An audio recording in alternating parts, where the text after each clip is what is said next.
County Oh, until heck 7:45 no. p.m. At 6:42 p.m., a severe thunderstorm was located 5 miles northwest of Kannapolis, or near Emickville, and is nearly stationary. Hazard, 60 miles per hour wind gusts and quarter-size hail. Source, radar indicated. Impact, minor hail damage to vehicles is expected. No. Expect wind damage to trees and power lines.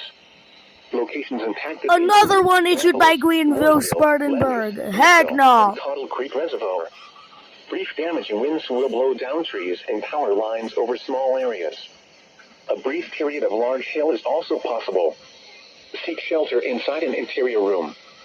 Please report damaging winds, hail, or flooding to the National Weather Service by calling toll-free 1-800-267-8101 or by posting on our Facebook page or tweet it using hashtag NWSGSP.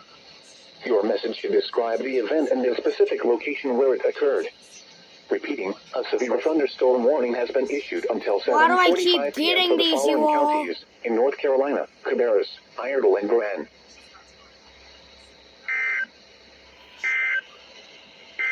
No. Here are the 6 p.m. observations for the western Piedmont. Oh!